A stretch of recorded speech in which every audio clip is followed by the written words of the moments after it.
Welcome to Season 4 of Creatively Speaking, Food for Thought. I'm your host, Leanna Weller-Smith, founder and executive creative director of Weller-Smith Design. In this episode, I'm thrilled to sit down with Caroline Chambers, a renowned cookbook author and food writer whose journey from catering to Substack stardom and her path to becoming a New York Times bestseller is nothing short of remarkable. Caroline shares her unique experiences and insights from founding a thriving catering company, Cucina Coronado in San Diego, to mastering the art of precise recipe writing in a test kitchen. In this episode, Caroline also opens up about her passion for food, the challenges she overcame, and how she navigated the evolving landscape of the food industry to become a top food writer on Substack, as well as the uber successful launch of her second cookbook, What to Cook When You Don't Feel Like Cooking. This episode is packed with inspiration for anyone looking to carve their own path in the creative world of culinary writing. So let's get started. Hi, Caroline. Welcome to Creatively Speaking. I'm so excited to have you here today. Thank you. I'm so happy to be here today. Yeah. So we were talking a little bit before we started, and I'm part of the Cherry Bomb community, and I got to listen to your episode with them about your foray into Substack and how you built that audience. And I was super excited to hear everything that you had done to get to that point. But then I was also very excited because you had a cookbook that was going to be coming out soon. Yeah. So since the book has been published and you've had a lot of amazing success with it, I thought it would be great to just talk to you about, your path to publishing. So this season of Creatively Speaking is all about the different ways that people come to a published product. And I think that your story is really interesting because this isn't your first book. Yeah. So I would just love, before we dig into all of the cool up-to-date details, just to kind of take us back a little bit as to where you started on your path with food writing. Sure. So, like you said, I wrote a book in 2017, I think it published, called Just Married. And that was a very different process than writing What to Cook When You Don't Feel Like Cooking. I had a catering company in San Diego, and that was like my first step into the food world. My husband was in the military, and so I left New York, where I was working in advertising, to join him out in San Diego. And I really wanted to work in food, but I kind of couldn't figure out what that looked like. This is 2012, 2013. Okay. And I knew I wanted to work in the food space, but like food media didn't really exist in the way that it does today. Like there was Gourmet Magazine and there was Bon Appetit, but those were in New York and I was in San Diego, and I couldn't quite figure out how to work in food if it wasn't in a restaurant, which I knew that restaurants didn't interest me, like the lifestyle, the yelling, all of that. The yelling mostly. Any like sort of being unkind is like a pass for me. So I kind of willy-nilly and like flying by the seat of my pants opened a catering business in 2013 in San Diego called Cucina Coronado in San Diego on Coronado Island, where we were living. And I owned this catering business for several years. And I started really small with, like a kid's birthday party and just like word of mouth, military parties, things like that. And then eventually, by the time I left, it was one of the biggest catering companies in San Diego. Wow. And the first many years of my marriage were me kind of following George around the country because of his military career. And so I had to leave that job, and that was fine. That is part of being a military spouse. But it was hard because I had built this business and it was hard. And so I transitioned we moved to Northern California. We were in Palo Alto. He was going to Stanford Business School. And I commuted into San Francisco, and I was working in a test kitchen. Oh. And that was a really hard job. It was all of the things about all the culture of working in a restaurant that I didn't want. But what I gained there was the education of being a really good, strong recipe writer. So we were writing recipes that like a line level worker, aka somebody working the line in a restaurant, cooking the actual food, somebody actually cooking the food in like a Quiznos in Minnesota, I had to write the recipe that like he would be able to easily understand. I had to be able to write the recipe for we were writing recipes for restaurants like Panera, Quiznos, even Starbucks was a client for certain projects. So really writing perfect recipes that like had to taste the same no matter where in the country they were being executed, no matter who was executing them, big chain restaurants recipes. So I got really good at writing like a perfect recipe that no matter who you are, no matter what your skill level is, you can execute. And that's something that I'm really grateful for from that experience. Like there's a certain way that recipes are supposed to be written that a lot of people just don't know, like volumetric order. Like it should be, if you're adding 5 things at the same time, you're adding 5 cups of tomatoes and 2 cups of cheese and 1 cup of onions, like they should be ordered added in a certain order, and no one knows that. And so when there's so many people writing recipes on the internet right now that just don't have these certain fundamental skill set, that knowledge. And it's who cares, like if it's not perfect, but it does make it a lot easier to follow a recipe, right? It makes it a lot easier if you're doing it, if it's written the right way. Yeah. So that's the good thing that came out of my year in the test kitchen. Another good thing that came out of the 2 years that George was at Stanford is that he took an internship in New York the summer after his first year, and because I was hating my job, I quit and I went with him. And one of my best friends worked at the New York Times and had a connection to a New York Times photographer, food photographer, set me up with him. And so I ended up styling Melissa Clark's food column for the summer. And while I was in New York, one of my old college friends from UNC is a book agent. And so we like had coffee a few times.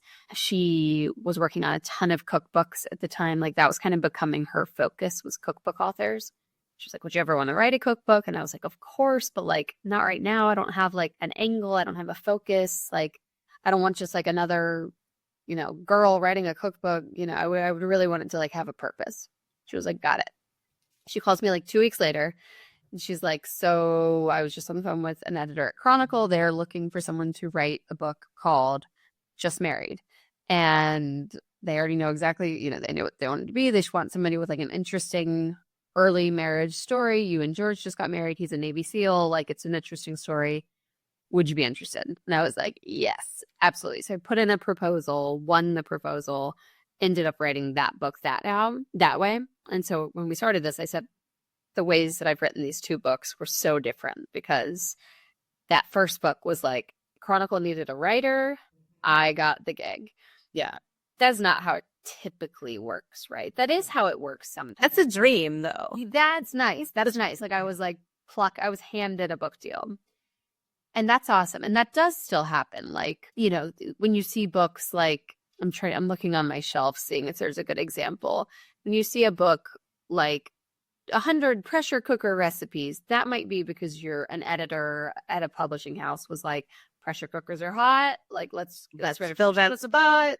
Yeah, like let's fill that spot. Let's find an author. Yeah. Typically, it's an author, a restaurant owner, a food writer wanting to get a cookbook, writing the huge proposal, 40-page proposal, shipping it out to tons of publishing houses and getting different bids. That's how it normally works. I also didn't write my second book that way, but we can get more into that later. It's like that's my background, and then you need to speak again. Yeah, no, I mean, first off, let me just say, so my dad was in the military, so he was in the Air Force. And so I had that lifestyle. Like we moved every 3 years, and it was definitely it was interesting because, I always felt like it was a big positive. As I got older, I'm like, oh, maybe that's why I'm the way I am. Because we moved so often. Independent and yeah. 100%. And I loved it. I mean, positive things. Yeah. Yeah. The positive things. I loved it. Like you actually learn how to, I don't want to say fit in, but you do learn how to kind of morph.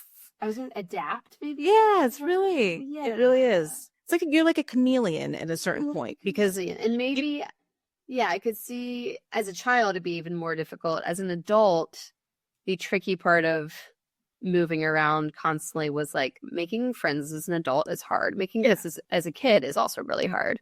but you do sort of have to chameleon. I think it's an incredible life skill. Mm-hmm. Also, maybe changing your personality to be liked isn't the best thing, but it is a good life skill. Like in business, yeah, it's not a bad thing. No, I think But it gives you a good like, observation. Like you can observe. Like I feel like that was how, especially as a kid, had to go into things was you had to assess the situation and you could kind of see the lay of the land a little faster. Yeah. Which is good. I mean, I remember, and not to go on that tangent, but I remember like, that's how all the kids were, and we lived on the Air Force Base and, like it would be like the kid across the street would just come over and like walk into your house and be like, hey, hi, I'm home. And you're like, who is this person? But it's because you got so used to just meeting new people. right. It makes it easy. But I do think, yeah, that's something. We lived on Coronado, and it's a fancy community. It's a funny place because it's both a military community and like an island off the coast of San Diego. So it's really fancy also. And that was my first we lived in Virginia Beach, but Virginia Beach is a little more spread out.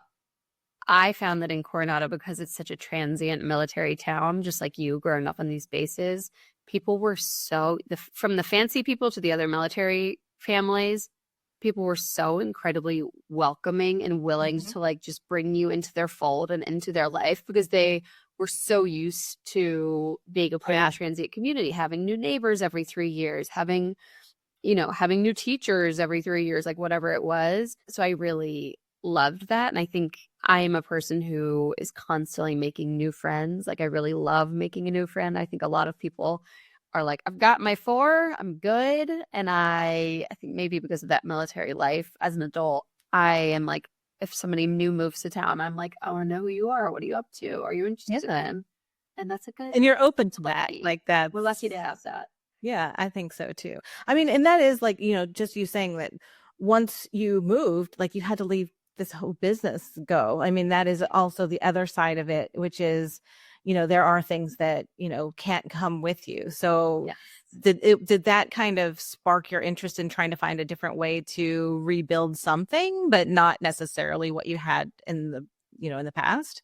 It did. And I should say that I simplify leaving that business behind now. It did not come without a bit of resentment at the time and like disappointment in the career path that my husband had that forced me to end this career that I was loving. Like it definitely was difficult, but I now realize like if we had stayed at Coronado, I would probably still own a catering company and be doing that. And I think where I am now is definitely more what I am supposed to be doing. Having leaves the catering company behind, I think I worked for myself for 2 years while I had the catering company, right? And then I went back into working for somebody else at this bigger firm, this culinary consulting firm. And that was a big eye-opening, like, Caroline, you do not want to work for somebody else. You want to work for yourself. What are you doing? Moment. So I only worked there for a year. It was like the school of hard knocks. It was a really hard. And was that in New York still? Or? It was in. So that's in San Francisco. That's what George was at Stanford and Palo Alto. So I was commuting like an hour each way every day. It was a tough workplace, but I learned a ton. After that experience, I was like, I'm never working for somebody else again. Like I am freelancing. I'm working for myself in this like freelancey food media space. That was really my moment of like pushed out the door. Okay, I'm starting this like new career working for myself. What did that look like? Because I know you don't have a blog per se. Yeah. So like what did you start with? Like how did you start to build that size? Over the years, even starting with Cucina Coronado, when I was catering, I had started taking on like freelance recipe development clients. Like I had a friend who worked in PR who was like, hey, would you write a recipe for this wine company? And I was like, of course, I do that all the time.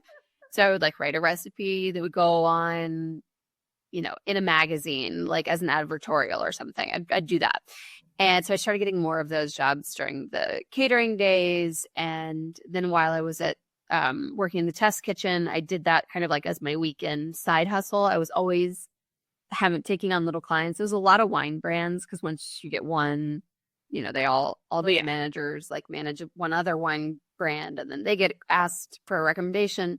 So it was a lot like Woodbridge, Mark West, Kim Crawford were my early day recipe development clients. So I was, I'd get paid, gosh, so little back then, I'm sure, but I get paid per recipe to develop a recipe that paired with this wine.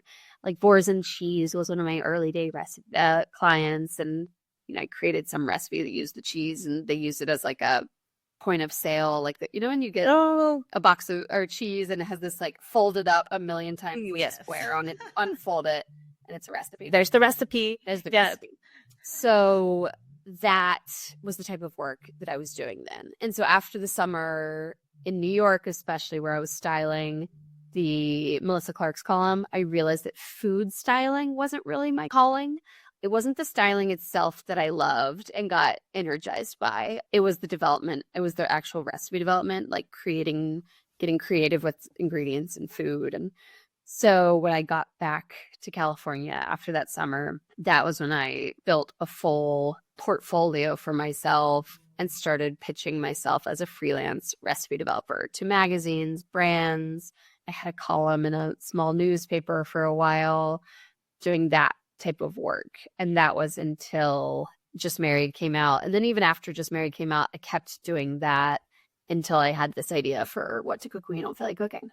So when you did the first cookbook, did that kind of make you feel like you wanted to do more? Or was that kind of like, oh, okay, I've done this now. Let me move on. Yes. Like, I'm curious. Definitely. So Just Married came out in 2017, I think. Wait, no, it must have been 2018. It was 2018. October 2018, Just Married came out. January 2019, so 3 months. Oh, yeah. I had my first. Yeah, I had my first son, Mattis, who's now almost 6. And when I had Mattis, after I got over like the postpartum haze and came out of the fog, I had this idea for a book called What to Cook When You Don't Feel Like Cooking, because I had never experienced that feeling before. All my friends were always like, how do you always feel like cooking? Like, cooking's so annoying. I get home from work, I'm exhausted, I don't want to cook. Like, how do you always feel like it? And I was like, I honestly can't even relate to this. Like, I just love cooking. It's the best. Like, it's meditative, it's relaxing at the end of the day. Like, what's your problem? And then I had Mattis, and suddenly I was like overstimulated, overtouched, exhausted, and I never felt like cooking. So I started cooking recipes that were a lot like hackier and quicker and simpler than what I was used to. I was like an ottolenghi girl. I was like, where's the sumac and like Urfa chili, and like I'm going to braise these carrots, and then I'm going to steam these carrots, and I'm going to roast these carrots, and then I'm going to, I was like, how hard can I make this recipe? Yeah. And then I had Mattis, and I was like, everything needs to be easy now. I can't do any of this shit. And so I had this concept. The first idea that the first name that I thought of with relationship, like, is the only title. Like a lot of cookbooks, you pitch the book and then you come up with the title like much later. Right. They're like, do that last. Yeah. Right. I came up with the title, and then I came up with what the book is. So in 2019, end of 2019, my agent and I started pitching What to Cook When You Don't Feel Like Cooking. We did the full, 40-page proposal and sample chapters and sample recipes and sample photos and all the things. And Just Married was selling really well, but it wasn't like an author-driven book, right? It was a title-driven book. It sold really well because people see it and they're like, oh, Leanna just got engaged. I better grab that one for her. They did. Yeah, it's like a built-in sort of like built-in evergreen, built-in audience, all of that. Yeah. So it really was selling well, but it wasn't a great way to convince. Even though it was selling well, it wasn't convincing to other publishers because they were like, who? Caroline Chambers? Who is she? I had no Instagram presence. I had no blog. Like, I had nothing. And I had written Just Married. And so I thought, oh, you don't need that. But that's because they were looking for such a very to fill that spot. Dang. Yeah. It was a totally different circumstance. So we took it to Chronicle. They had the right of first refusal on my next book. They turned it down. We took it everywhere. They all turned it down. They all were like, seems great. Awesome book concept. But like, who the hell is this person? Like, she's got to have a social following in order to sell a book. And at the time I was so pissed. I was like, ugh, like they don't get it. Like I'm a real recipe developer. These bloggers don't. Right. It's like, I deserve a book. I actually know how to write a recipe. And they were so right. Like that's the way of the world. Like the author has to have a built-in audience to sell their book nowadays. That's just how it works. So I feel so lucky that I didn't get a deal back then. It would have been such a low deal. It would have been a totally different book. The publisher probably would have walked all over me because I like wouldn't have had any stake in the game because I like didn't really know what I was doing. So that's 2019. I give up on this book and we put it aside. We're kind of like, and I'm not even like, okay, I'm going to listen to their feedback and build my audience. I'm like, F this. I'm a real recipe developer. I'm going to like hunker down and focus on my freelance recipe development. And then March 2020 happens.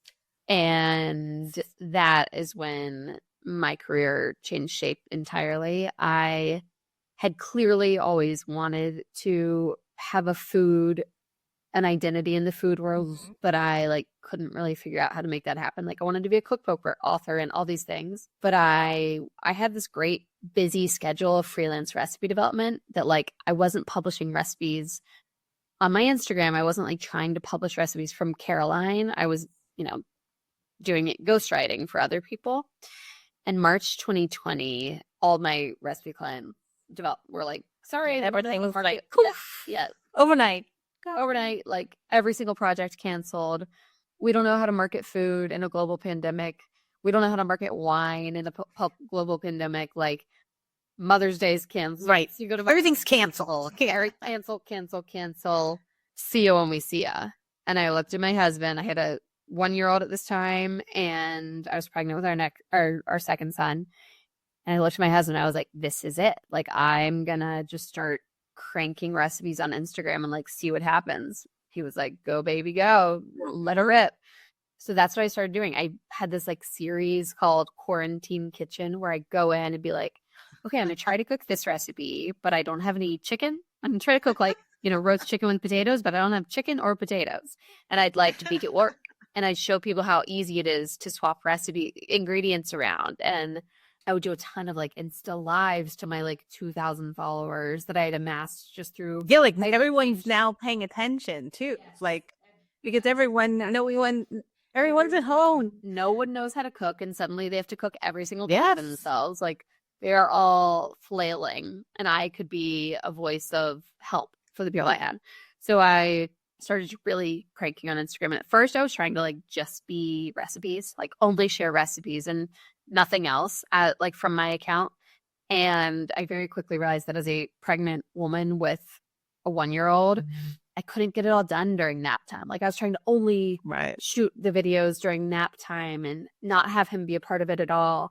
And I very quickly realized that like what's relatable about cooking isn't the recipe. It's that, oh, she's also a mom of a 1-year-old and she's pregnant and she's still able to cook this recipe.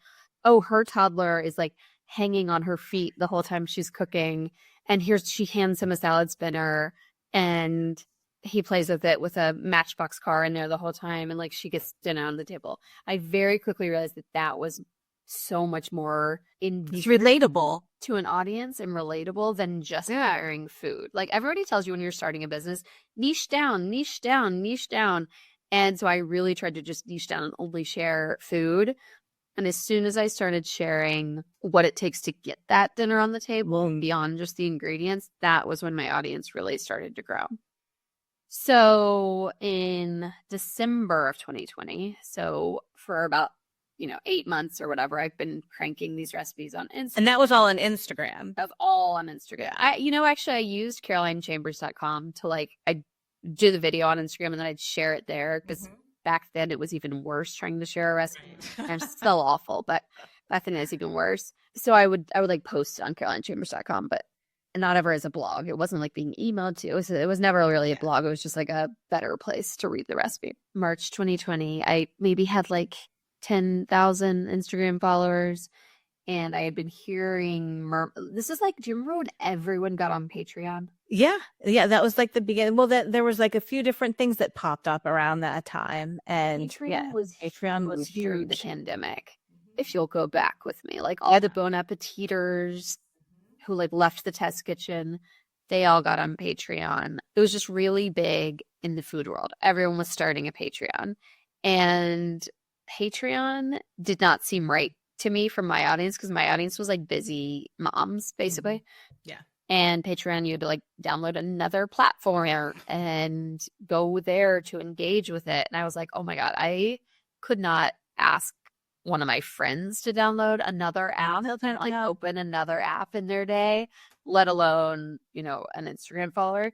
So I then heard like on a podcast, I think some business podcast I was listening to, it was like the most important asset you can own as a creator or as a small business is your newsletter, like your subscriber list. Mm-hmm. Having that list of email addresses is the most number one important thing that you can ever have. Instagram algorithm changes all the time and we can't control it. TikTok could get banned tomorrow. Facebook, what even is Facebook anymore? Yeah, and it has gone down. So there's been moments of like, oh no, I had a brand partnership that I had to post, and it goes down. Yeah, it goes down. So basically, like you can't rely on somebody else's platform to be your number one platform. Like your email, your subscriber list needs to be your number one. It just like really spoke to me, and so then I started. Oh, that's when I started sending emails. I would be like, hey, you know, I'd post some recipe on Instagram and be like, I'm sending this to all of my subscribers on Saturday. And I remember I actually didn't have 10,000 followers yet because I didn't have the ability to remember the swipe up. Yes, to do the swipe up. Yes. Followers to be able to swipe up to go to a website. I didn't have that yet, but I did have the question box feature. Okay. So I'd be like, if you want to subscribe, just put your email here, and people would write their emails in, and then I would manually my email list. That's dedication. That is dedication. That is hustle. I was like, that is dedication. In the wee hours of the night, because I had this two toddlers, a baby and a toddler. So I'm like in the wee hours of the night, like individually adding emails to an email list. So I started doing that. I'd be like, cookie recipe, you know, I'll email it to you if you do this. Or I started hosting charitable Zoom cooking classes. You know, all you have to do is sign up for the email address and donate $10 and be there. So I started building my email list in these different ways. And then I have maybe 20,000 subscribers. And I'm like, okay, what am I doing with this? And then I hear about my first murmurings of Substack. This is late 2020. Hear my first murmurings of Substack, which is a newsletter platform that you can have paid subscribers on. I'm like, that's it. That's how I finally monetize all this effing work I've been doing. It's not paid. Did you start right away with a monetized, or did you? When I transitioned to Substack? Yeah. I transitioned to Substack, began the cadence of what my newsletter became. So at the early days of my newsletter, it was just a new recipe it was Sunday back then. Now it's Saturday. I was sending this newsletter every week, but like sometimes it was like, here's 10 soups. Sometimes it was like, here's 3 chicken recipes to cook. Like it was kind of random. Sometimes it was the recipe that I was talking about. But I started that cadence of, okay, every single Sunday you're going to get a new recipe.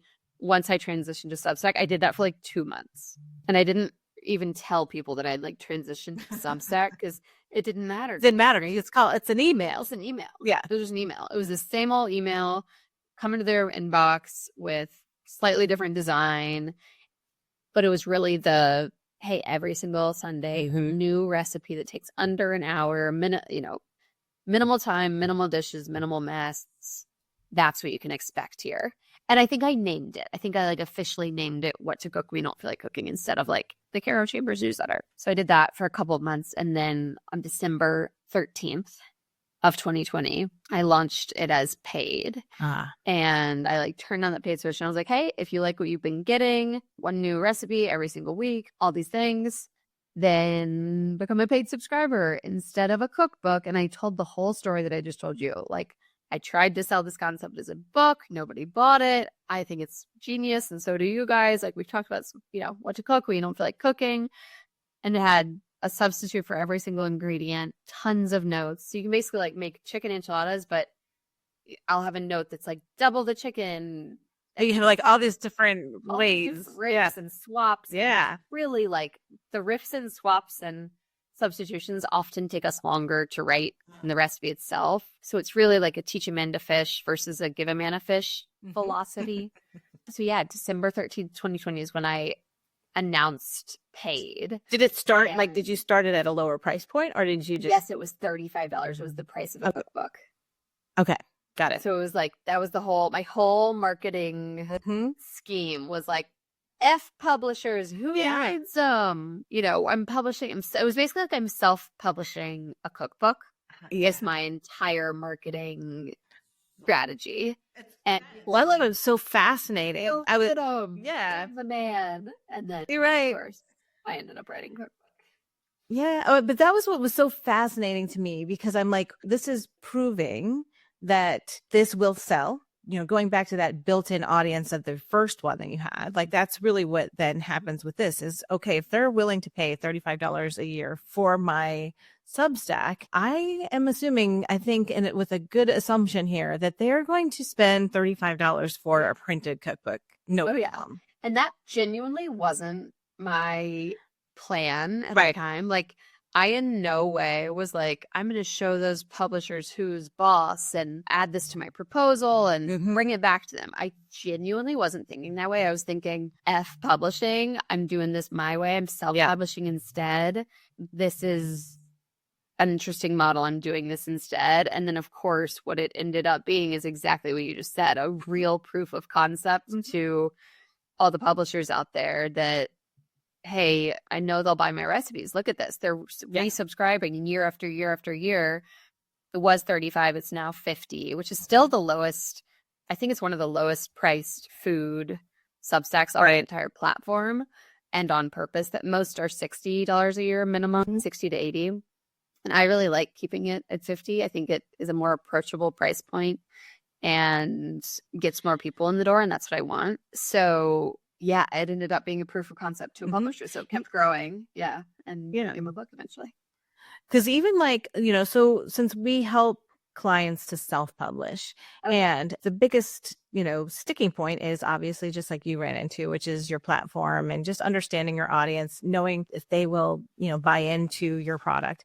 And, you know, even for them, most of them don't have a Substack. It's a blog. So a lot of them are getting ad revenue. It's a totally different model, obviously. But if they have downloadables and they are charging even like $7 to $20 for it, and they know somebody will buy from them, that right there is proof of concept. Same thing with, I've designed cookbooks for famous authors who have there's no reason for them to have a cookbook, and they don't sell because they have a massive audience, but that's for entertainment. It's not necessarily for the content. So I do think that somehow testing your audience in some way, shape, they'll buy the product that you are trying to sell. Yeah. If I was, it is very funny when, you know, Stephen Colbert just came out with a cookbook, and a few months after mine, and it is selling really well. But I think that is because he talks about food. He talks about food, had it on his social platform. Yes. That it is so random when these celebrities just like suddenly have a cookbook. You're like, what? Where have you ever talked about cooking in your life before? Yeah. Where did this come from? So yeah, there has to be that credibility there. Yeah, there has to be the credibility. And TikTok is now, there's a lot of, you know, these massive TikTok influencers, and they are getting massive cookbook deals. But I've been also hearing through the grapevine that it doesn't necessarily equate to sales, for one thing. And a lot of them, it again goes back to its entertainment value. It's not necessarily educational or personal in a sense, because it's literally them just making something quickly with no real. I have heard that same I'm on that same grapevine that you are, that these like massive TikTok food people are getting these massive deals, and then their books aren't selling. And I do think so much of it is about the community you built. I think a lot of that TikToking is like, it's a new video every day, but like, who are you? What do you stand for? There's not that, like, you in your newsletters, in any of your, you know, online platforms, you are communicating, you are connecting, you are providing added value. It's not just about like, oh, here's this fun, easy to make recipe, on to the next. Like, it's a story. It is a story. I'm cooking it, who I'm cooking it for. Yeah, it's the whole shebang. Absolutely.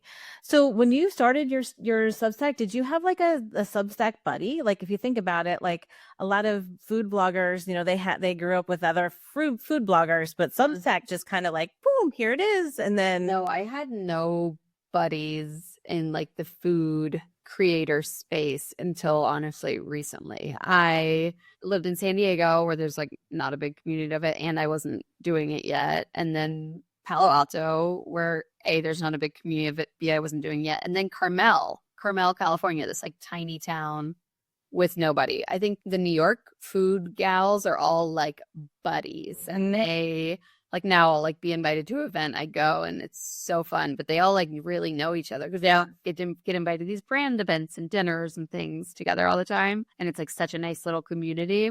I had no effing clue what I was doing. Like right before this podcast interview, I just got off the phone with my friend Jen. Actually, I don't know how to say her last name, Luecki, who's Jen Eats Good on Instagram. She's fabulous. If you don't follow her, Jen, Jenn Eats Good with 3 O's. She does like meal plans. She's also on Substack, meal plans and like healthy. She like provides the whole grocery. She's fabulous.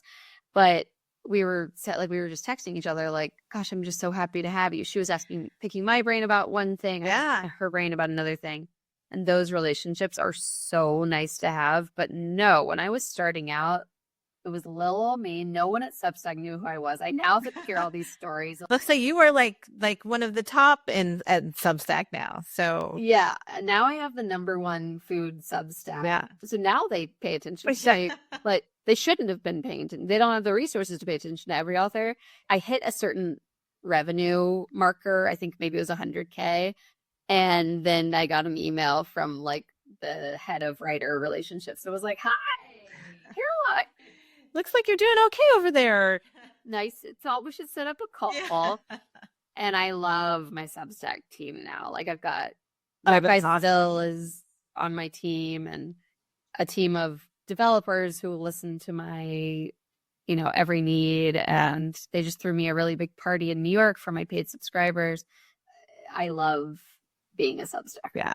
The book has had great success and definitely as it should. I mean, I have a copy. I absolutely love it. I love the way that it's organized. Because it's different. It's got, 15-ish minutes, 30 minutes. Like this is great because it speaks to what you were saying. It's really about how can I get good food on the table fast or in the time that I have. So to have it organized this way, I don't think I've seen one that was organized by time.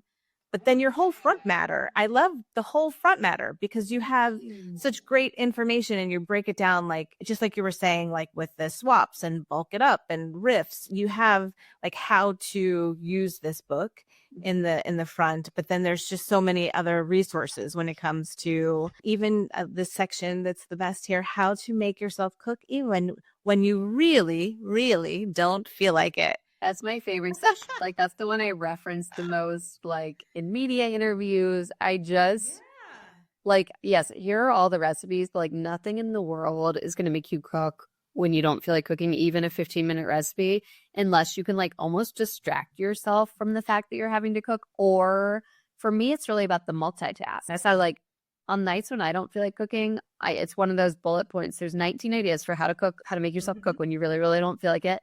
And the one that I do the most is if I'm in the middle of a good audio book, which I almost always am, and I see cooking dinner as like 20 minutes, 15 minutes to listen to my book at the end of a long day, like, yes, get me in the kitchen. Or like, I haven't talked to my mom in 2 days, like throw her on FaceTime while I'm cooking dinner. And it's a really easy recipe because it's from the 15-minute chapter. It's one of my recipes. So it's like foolproof and fast and simple. Like call your mom, then call your sister, then call your best friend, and like bam, then it's done. It's done. Yeah, I love that. But I mean, I think that phrases in there to like feel productive, and like you're done. Yeah. Did you come to the publisher with those ideas, or did they help you to kind of distill that from the content that you were creating? Oh my gosh, no. I'm obsessed with my editor. She's like one of my very dear friends, but editors have a bajillion books that they're working on for every single season. And I'm trying to think of like, Amanda contributes so much. It's funny, we fight over whose idea it was to organize the recipes by amount of minutes. And we were like, really? She was like, I know that this was my idea. And I was like, Amanda, like, I love you 100%. This is my idea. And she like went back through her emails, which like I would never have the patience to do, and she found it. And I had sent her 3 ideas for chapter organizations, and this was one of them, and she chose it. So she was like, it was kind of my idea. I'm like, in your dreams, woman. But no, I think editors, for the most part, I think a good editor really stays out of your way and lets you like do your thing as the creative, and then steps in to help you organize your thoughts and make it even more creative and more interesting. And they're seeing every single book in the market, and you're not. You're kind of heads down when you're writing this book. Like, it's a fast and furious process. And so Amanda, my editor, really came in and made it such a better book. But that was the front matter was definitely my brain and her helping me like distill it into sections. So now you had, like I mentioned earlier, you've had a really, really, really great success with the book, and you are a multi-week New York Times bestseller. When you went into it, did the editorial side, did they know, like, did they say, we think this will be, was there any kind of anticipation? Good question. And I am happy to chat about this because I think there's not enough like transparency around the New York Times bestseller thing. I just didn't even know that so with Just Married, it wasn't like a New York Times contender. So it was never even discussed. So I genuinely like didn't know that I didn't know that was a thing I was missing. I didn't know that was the thing I wanted. Of course, I like would be in bookstores and see like the New York Times bestseller sticker on books, but I didn't know it was like the goal. I really didn't. I just really didn't know that was the goal. Once we started to see the pre-order numbers roll in, it became a topic of conversation. And I think once you know you're in the potential realm for getting on the list, then you want to maximize your right. So we had my publisher hired a PR firm to help with all the PR and the book tour planning. And it would like come up on the calls. It'd be like to maximize, whatever pre-orders for the list. And I'd be like, la, la, la, la, la. Yeah. It's a lot. A lot of authors really hyper focus on it. Like, I have friends who have books coming out in the next few months, and like all they talk about is like hitting. And what is it on the list? And how much does it go? I was really determined to not let this book success be entirely guided by whether or not it hit the list. I was like, that will be so depressing if on whatever 7 days out, the book published on August 13th. I was like, that'll be so depressing if on August 20th or whatever, I don't hit some freaking list that everyone knows is like a little bit not just about the numbers. It's also like kind of political. Yeah. I don't hit some freaking list and like suddenly my book. Yeah, you don't want that to deflate the excitement that you. I know every author feels that way, and yet every author would be deflated by it. Yeah. So I really refused to talk about it. I didn't know how many pre-orders we had sold. I didn't know anything that would make me nervous about hitting the New York Times bestseller list. And I said, like, I was like, I don't want to talk about that until the day it happens. If I don't hit it, like, I don't want a phone call. Just let it fade into the ether. That being said, I don't think that that's most authors' approach. I think most authors' approach is like they're doing everything to maximize their potential to get on it. I think my approach was I'm doing everything to maximize. I worked so freaking hard on this book. I want it in as many hands as possible. Right. That was more my approach. And both of those things lead to the same place, right? Yeah. So I did multiple pre-order campaigns. A lot of cookbook authors do like 10 bonus recipes if you pre-order, or 10 you'll get. You had like a trip, right? Early. So I did a trip. Yeah. The first thing I did 2 big pushes for pre-orders. One was just the cover announcement and please pre-order this book. I've been working my butt off on it. And that was huge. That was our biggest pre-order sales day, I think.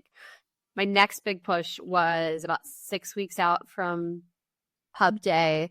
And it was a Zoom cooking class, like a community cooking class with my whole family.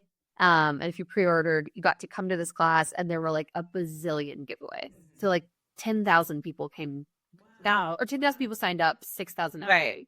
Now, did the publisher help you to coordinate those, or did you? Publisher helped with everything. We had a publisher hired a PR firm, right? Sprout House. That's great. If anyone's a cookbook person looking for PR, I cannot recommend them enough. Sprout House I think they're based out of Atlanta. Adore them. They crushed it. The book tour with the press, everything. They helped me with that. And my manager helped me a lot to figure out, actually, it was supposed to be a Zoom cooking class, and then Zoom capabilities, I had to do it on YouTube Live. He figured out everything. Yeah. It's all the technical. Having a team is hard. As an author, you have an agent who gets 15% of everything you make. And then if you decide to also have a manager, they get 10% of everything you make. And that's such a big decision to make. I cannot recommend it more. Yeah. It's one of those, like, you gotta spend money to make money. You gotta spend money to make and money. It's your sanity. And it's like sanity. You don't have to figure it out. Literally, I'm making so much more money than I could otherwise without this team of people in my life. So can't recommend enough, even though, like, there goes 25%. Right. That's what you make. It's kind of wild, but like it makes there's all those other pieces to it, right? Like there's the whole the advance and what comes out of the advance, and then out of that advance and out of this money, and then out of the royalties that come in, there's this whole pie of where all the money goes. Oh yeah, there sure is. Yeah, there sure is. The pie gets divvied up, and it hurts to see it, but you're also like, okay, if I hadn't had that manager, and then that manager and my agent advocating for me, my advance would have been so much lower. Thus, it's all good. Yeah. So now that the book has been out, and what's next? So the newsletter is, it's like funny to even call it a newsletter anymore, because it's really like its own little media platform. When I started What to Cook We Don't Feel Like Cooking as a Substack, I had one recipe a week, and that was it. And it was Saturdays then, or it was Sundays back then. It's now Saturdays. People ask me to switch it up a day, move it up a day so they can meal plan on Sundays. Yeah. So it comes out every Saturday, and it's one recipe. And that was it for 2 years. That was all I sent, one recipe a week. And with my Substack team that I was talking about, and just kind of wanting to express myself in other creative ways, I was sick of just developing one recipe a week and only sending that. I now also send an email on Wednesdays. It started as a podcast, actually, and podcasting, while I really loved the conversations, I basically found that I was adding an extra 16 hours of processing and work and 60-hour week. So it was really not. I have 3 kids. Then having to schedule around their noise, it just wasn't working for where I am in my life right now. I hope that I'll be able to do it again someday. But I had a podcast called So Into That for about a year, and I transitioned that podcast. It basically was like you and I would get on and we would talk about all the things we're really into right now. Right. It was fun, and it was chatty, and it was light, and it was great. And so instead of it being a podcast now, it lives as a newsletter. So it comes out every Wednesday. Oh, that's great. Yeah. Wednesday. And it's called So Into That. And it's like topical things that me and my community. I went on a trip with my family last summer, and I did one thing that every single member of my family was into. And that one was really fun to write. So it's called So Into That, and it comes out on Wednesdays. And so it's So Into That is under the What to Cook We Don't Feel Like Cooking umbrella. Mm-hmm. So I feel like probably, Sandra in Idaho, who was only in it for the recipes, is like, what the hell is this? But you can subscribe that if you want to. Mm-hmm. And not a lot of people do. And it's really... It's that other layer because, once they're in, they want to know more. Yeah. And they also feel like you already feel like you know each other now. As a consumer, it's like, I know Caroline, and I want to know what she likes and what her family's doing because we're friends. Yes, we're friends. And that's really what I found from this. I did a really long book tour, 20 stops. My last one was on Monday. And that's what I found, by meeting these people in person for the first time. They really feel like they know me, and it's really a cool. They're all like, I'm so sorry, I have a parasocial relationship with you, but I love blah blah blah. And so it's fun to get to share things that I'm into outside of just food, and create this whole universe of things that I like and that I'm passionate about. And I share charitable initiatives that I'm into, everything from charitable things to I don't call them parenting tips because like I never want somebody to think I'm trying to give them parenting advice, but like things that are working. Things that are working. Things that are working. Like the shit that you talk about with your friends that you're like, oh my God, like Callum's been getting up at 3 every single night. Has that ever happened to you? Oh my God, yeah, me too. That happened 6 months ago. Here's what we did. You know? Yeah. That's the type of stuff that it's just like light conversation. Yeah. So anyway. And even for someone like me, I'm past those stages, but it's like it brings me back. And that's what a lot of my people are past that phase, and they're like, I love hearing. I love it. Like, I mean, my guy is 18 and I don't have to worry about that, but it brings back those memories. So you're resonating on more than just a topic. I think it'll be an interesting thing is my people always, you ask what's next. I plan on continuing to grow this What to Cook universe and like forever. Like I look at Melissa Clark as a real role model. She has written her column for the New York Times for like 20 years or something. And I think people look at What to Cook and they're like, how long can you keep that up? Like a newsletter every single week. I'm like, I can keep this up forever. Like maybe I have to bring in a recipe developer to write a recipe every now and then if I'm on a trip or busy. Yeah, you can figure that out. Like, yeah, I can figure that out, but I want to keep this going. I want more content. I want the sew into that part has been really interesting with bringing on like sponsors too. You know, like if I'm really into a certain type of hummus, have them sponsor the whole newsletter and be like centered around dippy things and social occasions and whatever. So that has been a really interesting new path to explore that we're excited about.